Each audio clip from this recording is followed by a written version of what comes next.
Yay, it's Wednesday. It's Q&A Wednesday. Actually, it's the night before Thanksgiving. And yes, I'm sitting at the gym, if you can believe it. As a matter of fact, I will be at the gym tomorrow morning as well, because I know how much I'm going to eat. And hopefully you're going to be doing the same. So we talked last week a little bit about what the best way is to enjoy the Thanksgiving.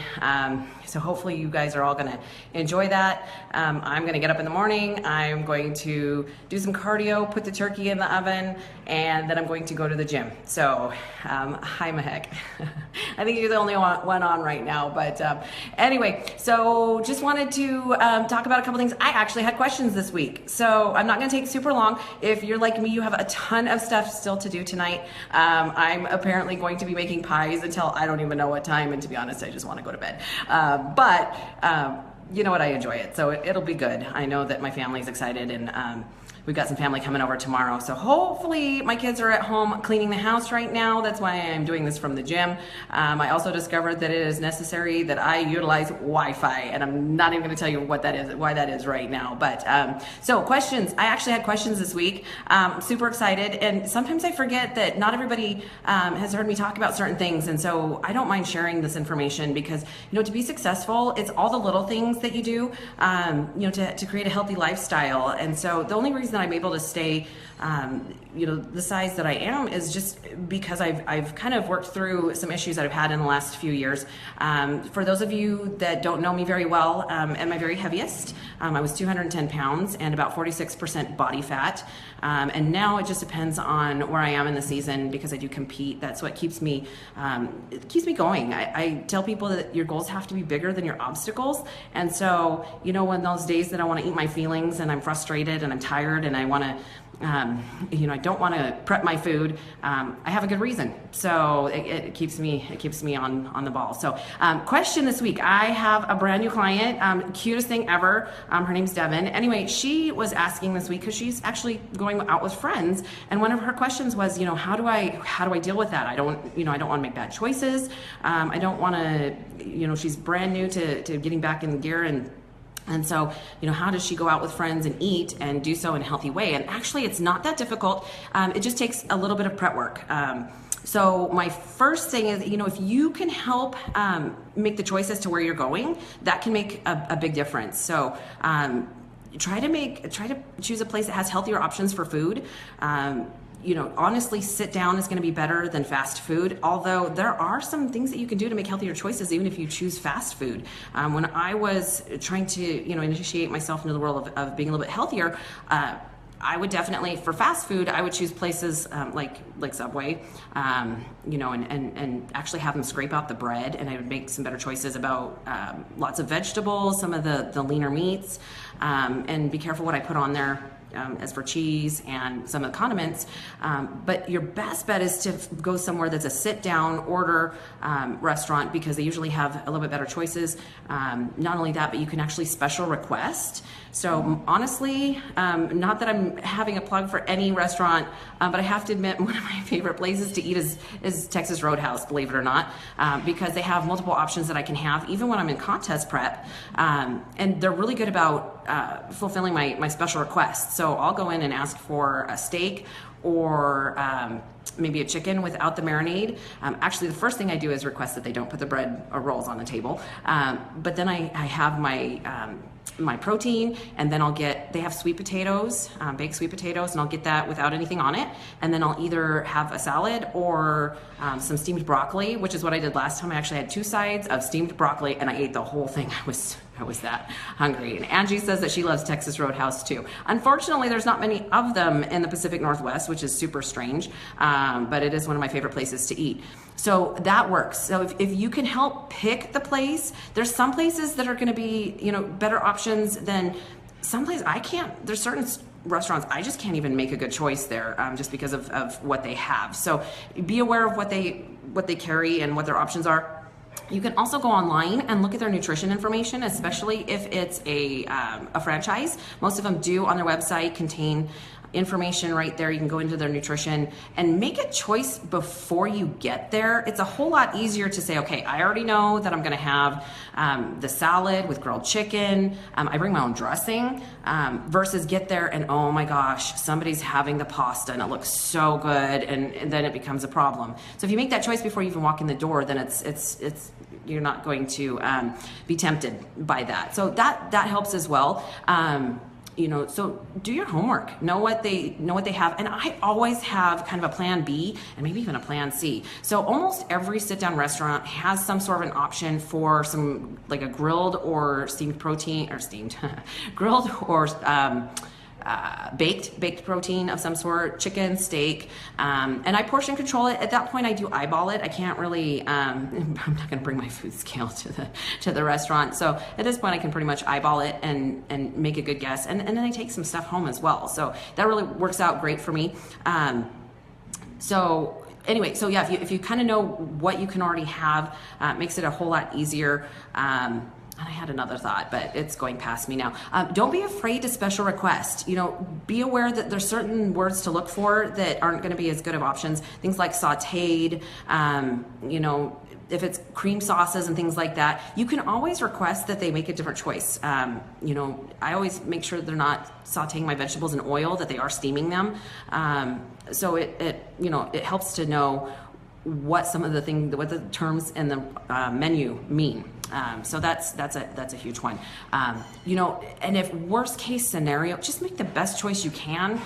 You can always get a hamburger without the bun, or a grilled chicken sandwich without the bun, or think about what you would do to eat clean, and then try to make that happen when you are at the restaurant. So, and if hopefully your friends are supportive, if you kind of give them a heads up as to what your goals are and what you're trying to accomplish, hopefully they'll help you so that they don't, ask you to go somewhere that you're going to really struggle to find something that works for you.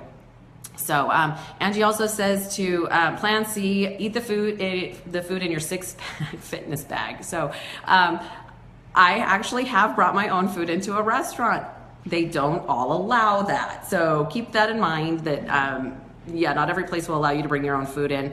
But I always tell them that it's a what do I want to call it? A dietary necessity. If you were a diabetic, they would allow you to bring certain things in. So I just kind of see how important I can make it sound, and that works for me.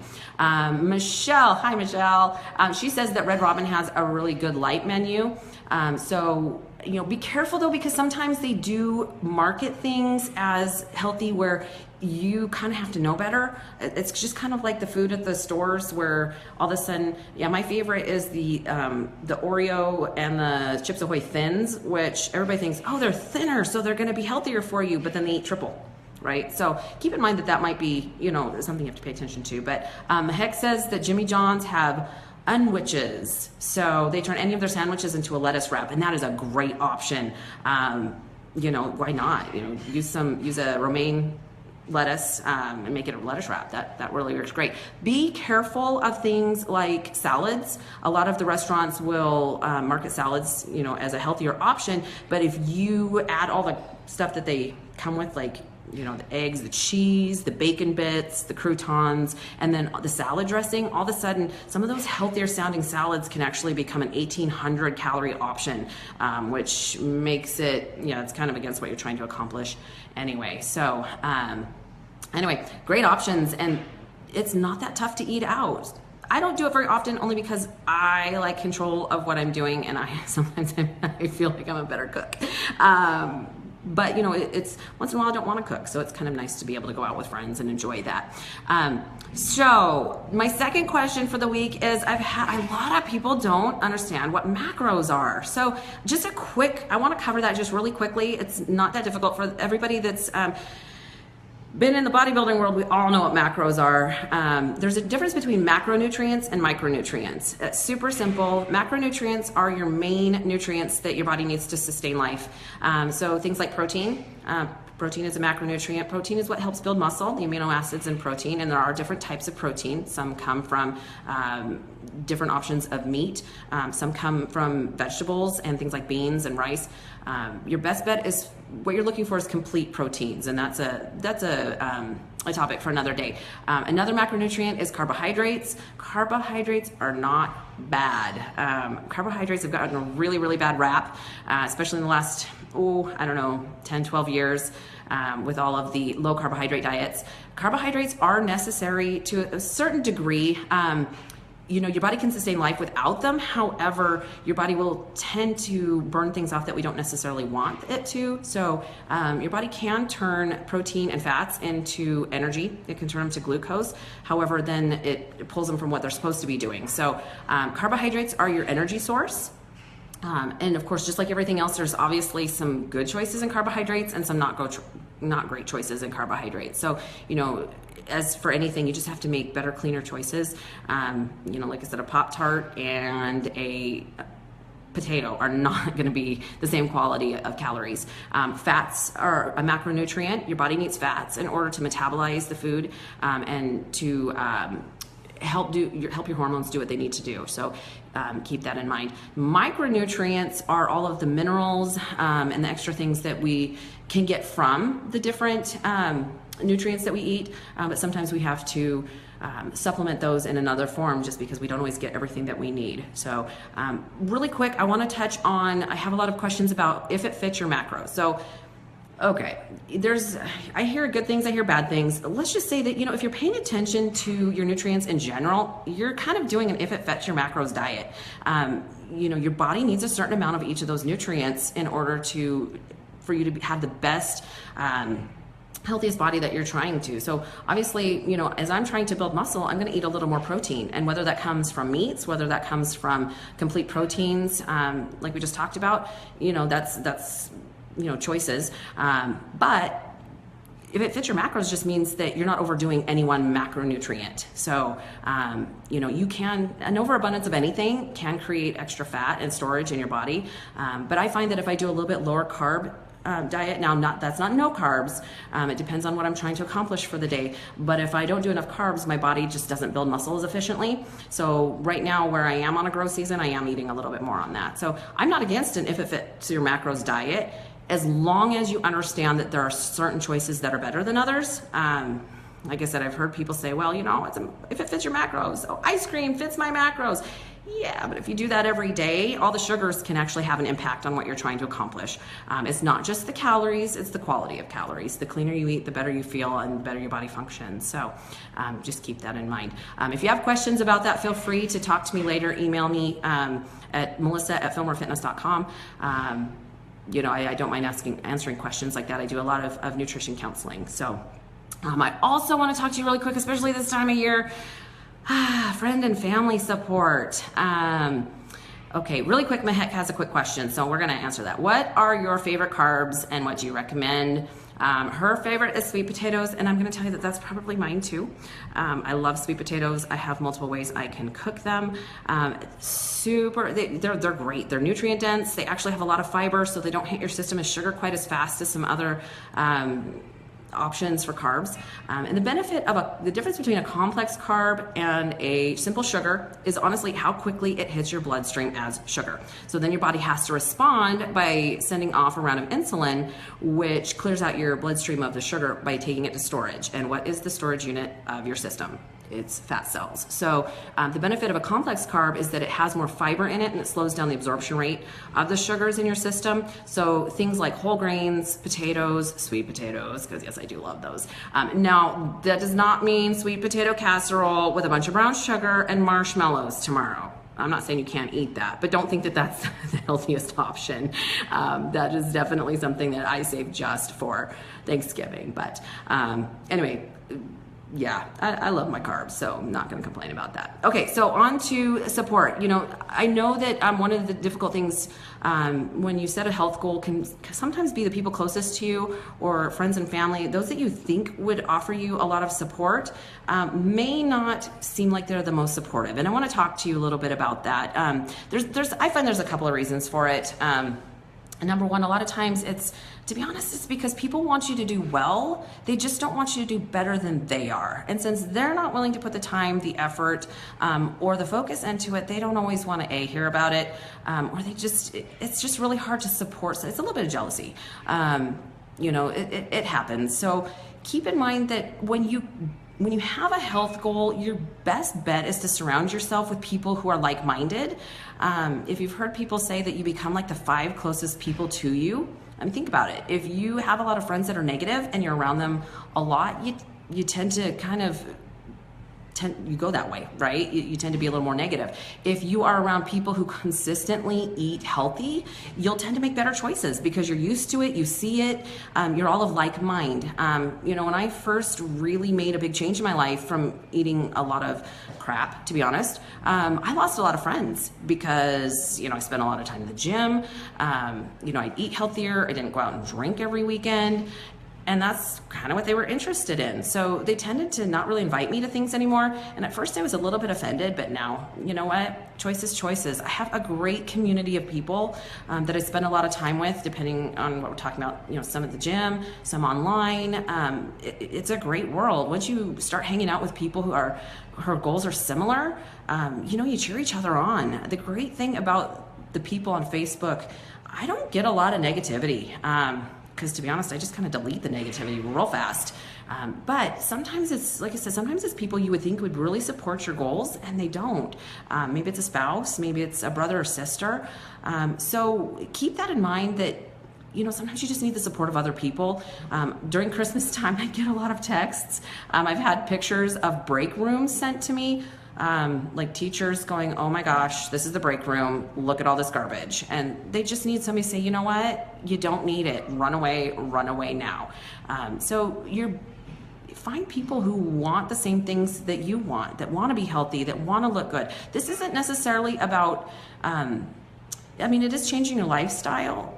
We're not all going to become supermodels tomorrow, and that's not really what we're going for. As a matter of fact, I really struggle to help people understand that this isn't a short-term goal. This isn't 30 days, 30 pounds in 30 days. I find that completely annoying because you haven't learned good enough habits in 30 days.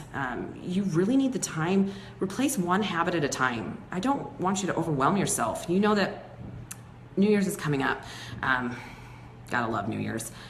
I'm rolling out something a little bit different because I really don't want to focus on New Year's resolutions. I find there's 2 issues with New Year's resolutions. First of all, everybody takes over my equipment at the gym. It makes me a little irritated, but that's a whole other ball game. But what usually ends up happening is people set really, really lofty goals and try to change everything at once. And what ends up happening is that, one of 2 things happen. Either people accomplish that in 3 months, and then they think they can go right back to their former habits and that's gonna stay, which, okay, right? That seems a little weird to me. Or the first major obstacle that comes up, they just throw their hands in the air and go, I just can't do this. It's just too much. However, if you work on changing one habit at a time, and it could be super simple. Usually the first one I tell people to change is drink more water. It's difficult, but it's gonna make a big impact in how your body responds. Then the second thing is start cutting out the sugar. It's easier to make one change at a time. So you can even do it through the holidays. Like I said, I am going to enjoy Thanksgiving tomorrow. I highly hope that you are too. But you don't have to wait till January to change your life. You can do it today. Start tomorrow with drink more water through your meal. The more carbs you eat, actually the more water you should drink to be able to help flush your system. So keep that in mind that as we're all starting to enjoy the turkey and the trimmings and all that great stuff, probably want to drink more water as you're going through it. And for those of you that weren't on last week, if I can give you one more tip for tomorrow, don't starve yourself until it's time to eat Thanksgiving, until everybody sits down, because what ends up happening is, number one, you're going to be starving and you're going to tend to overeat more on the fun stuff, the garbage that we know we really shouldn't have. If you're eating your regular meals during the day, I'm going to get up tomorrow, I'm going to do my cardio, I'm going to eat my breakfast, which is eggs and oatmeal, and then I'm going to eat my next 4 or 5 meals before Thanksgiving meal comes in the afternoon.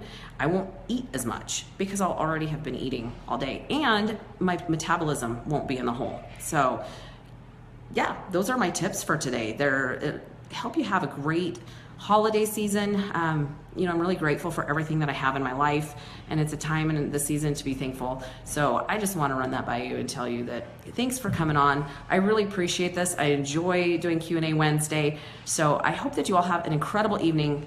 Enjoy your friends and family and be grateful for everything that you have. So everybody have a great night, and we'll talk to you next Wednesday.